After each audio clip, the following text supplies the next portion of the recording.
Hello అండి. ఇవాళ video వచ్చేసి తమ్నేల్ చూసే ఉంటారు కదండి. ఎంతో టేస్టీగా ఉండే టమాటా నిలవ పచ్చడి అండి. ఈ ప్రాసెస్లో కనుక మీరు కూడా పెట్టుకున్నట్లయితే సంవత్సరం కాదండి 2 సంవత్సరాలైనా సరే పచ్చడి అస్సలు పాడవదనమాట. అంత టేస్టీగా అయితే ఉంటుంది పచ్చడి అనేది. దీనికోసం నేను ఇక్కడ ఒక 10 కేజీల వరకు టమాటాలను అయితే తీసుకున్నాను. నేను పెట్టట్లేదండి, మా ఇంటి దగ్గరలో ఒక ఆంటీ గారు అయితే ఉన్నారు. ఆవిడ పచ్చళ్ళు బాగా పెడతారు. లాస్ట్ ఇయర్ ఆవిడ ఒక పచ్చడి చేసి ఇచ్చారు, మాకు చాలా బాగా నచ్చింది. అందుకని ఆవిడతోటే పచ్చడి పట్టించాలని చెప్పి కాయలను అయితే తెప్పించుకున్నాను అనమాట. చూస్తున్నారు కదా, ఈ సైజులో ఉండే కాయలు అయితే తెప్పించుకోమని చెప్పారు ఆంటీ గారు. అలాగే ఎర్రగా ఉండాలి, కాయ పెద్ద సైజు ఉండాలి, అప్పుడైతే జ్యూస్ బాగా వస్తుంది, అలాగే టేస్ట్ కూడా బాగుంటుందని చెప్పారని నేను 10 కేజీల కాయల్ని తెప్పించుకుని వాటిలో కొంచెం మెత్తగా ఉండే కాయలు లాంటివి తీసేసి పక్కన పెట్టేసానండి. గట్టిగా ఉన్న కాయలు లాంటివే మంచిగా క్లీన్ చేసేసుకుని ఒక క్లాత్ పైన అయితే ఆరబెట్టేసుకున్నాను. ఇలా తుడిచేసుకుని పెట్టుకుంటే మనకి తడి అనేది అసలు లేకుండా చూసుకోవాలి. చూసారు కదా, ఆంటీ గారు అయితే వచ్చారు. ఆంటీ గారు కట్ చేసేసి ఉప్పులో అయితే ఊరబెట్టేసి వెళ్తానన్నారనమాట. ఈ విధంగా ముక్కలు అయితే కట్ చేసేసి బకెట్లో వేస్తున్నారు. ఈ బకెట్ అంతా ఫిల్ అయిపోయింది. తర్వాత పక్కన బకెట్లో వేశారనమాట. ఈ విధంగా 2 డబ్బాలు అయితే పట్టాయి నాకు.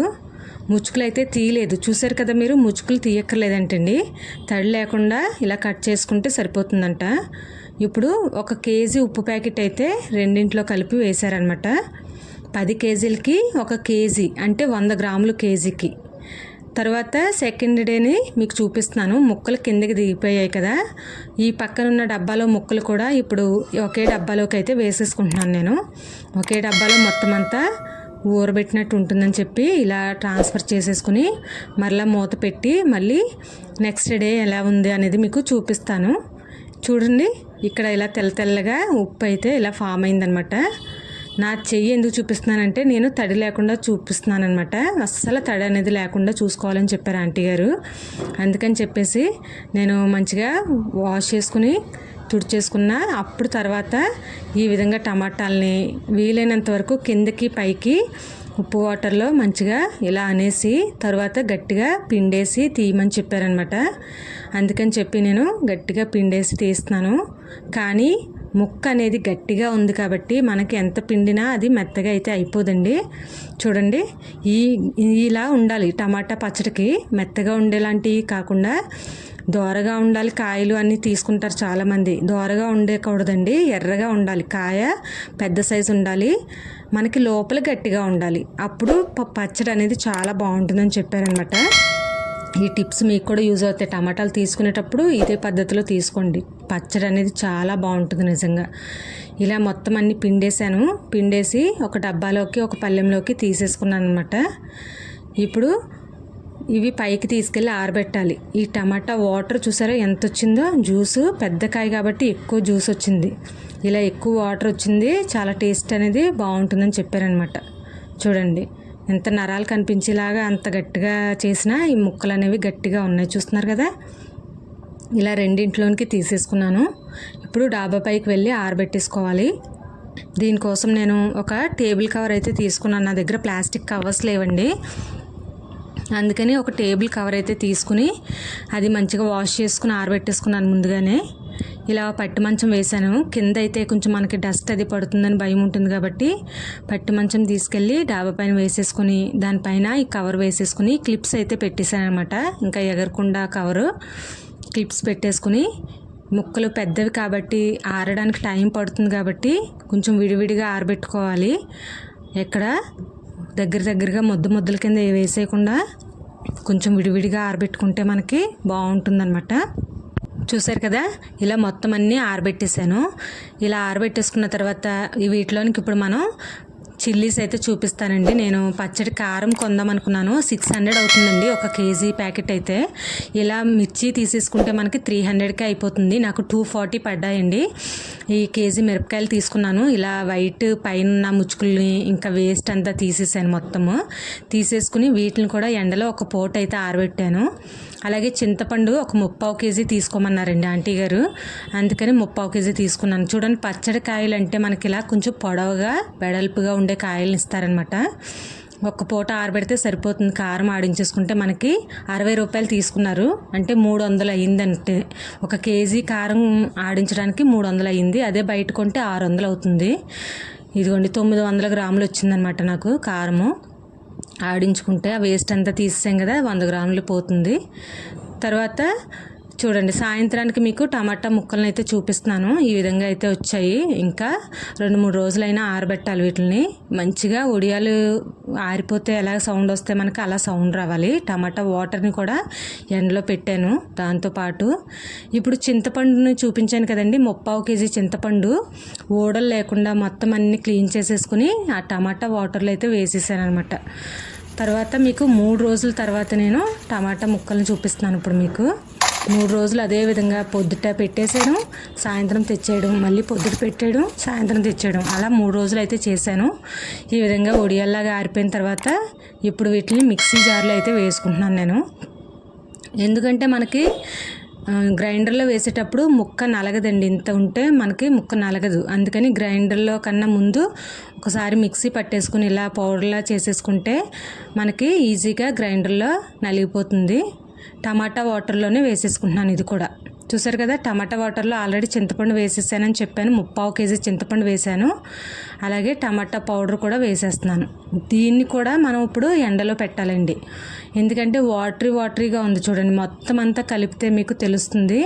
ఇంకా వాటరీగా ఉంది. ఇంత వాటర్ కాకుండా మనకి కొంచెం దగ్గరగా ముద్దలాగా అవ్వాలంటండి పచ్చడికి.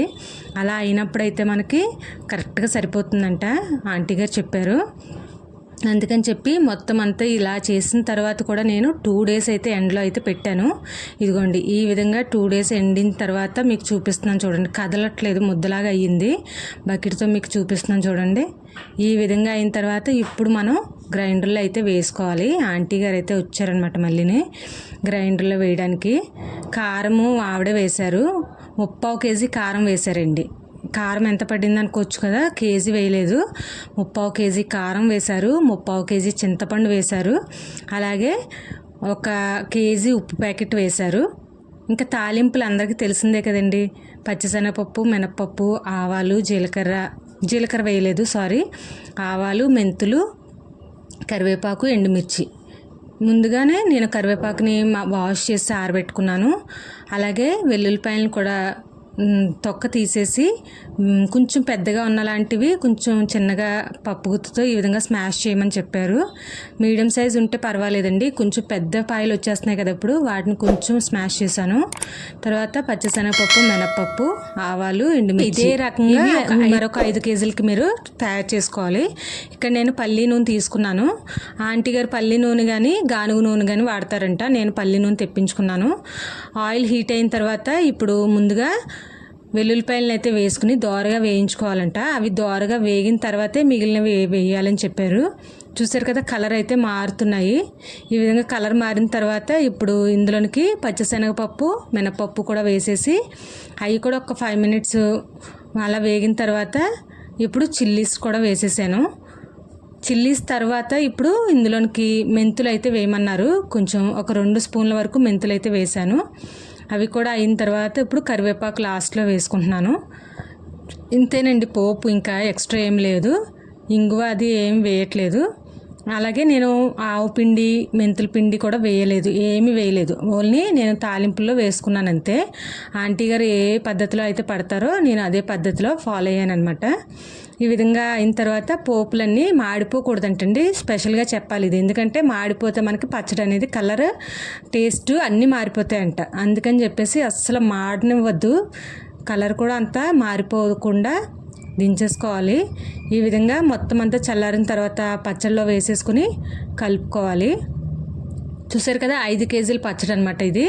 మరొక 5 కేజీల పచ్చడికి మళ్ళీ సెకండ్ టైం పట్టాను. అలా 2 టైమ్స్ అయితే నేను పోపులకి వేసుకున్నాను అనమాట. చూసారు కదా, ఇలా మొత్తం అంతా బాగా కలిపేసుకోవాలి. కలిపేసిన తర్వాత మీకు 10 కేజీల పచ్చడి ఒకేసారి చూపిస్తాను, అప్పుడు చూద్దురు.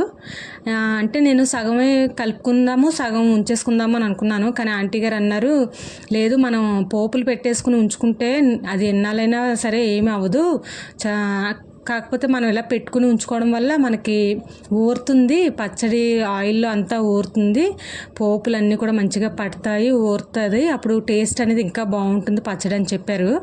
అందుకని చెప్పి నేను కూడా 10 కేజీల పచ్చడిని ఒకేసారి తాలింపు పెట్టించేసుకున్నాను అనమాట. ఇప్పుడు మనం బయట ఒక 10 రోజులు ఉంచేస్తే అది ఇంకా బాగా ఊరుతుందంట. ఒక 10 రోజుల తర్వాత ఫ్రిడ్జ్లో పెట్టుకుంటే ఇంకా చెక్కు చెదరకుండా మనకి 2 సంవత్సరాలైనా సరే ఇదే విధంగా ఉంటుందంట. చూసారు కదా, మీకు ఇప్పుడు కేజీ ఉప్పు ప్యాకెట్ చూపించాను. కేజీ ఉప్పు పడింది.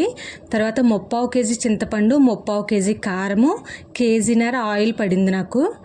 ఇంకేమైనా డౌట్స్ ఉంటే మీరు కామెంట్స్లో అడిగితే నేను చెప్తాను. పోపులు అందరికీ తెలిసినవే కదా, ఇందులో నేను వేసినవి అదనమాట. 10 కేజీలకి నేను చెప్పాను. మీరు కేజీకి అంటే 100 గ్రాములు ఉప్పు పడుతుంది. అలాగే 3/4 కేజీ అంటే మీకు 75 గ్రాములు చింతపండు, 75 గ్రాముల కారము పడినట్టు అనమాట కేజీకి. మనకి ఉప్పు ఎక్కువైపోయింది, కారం ఎక్కువైపోయింది ఇలాంటి కంప్లైంట్స్ లేకుండా ఉండాలంటే ఈ విధంగా అయితే పచ్చని అయితే పట్టుకోండి, చాలా బాగుంటుంది. ఇదండి వాళ్ళ video. Please like, share and subscribe our channel. Thank you. Thanks for watching this video.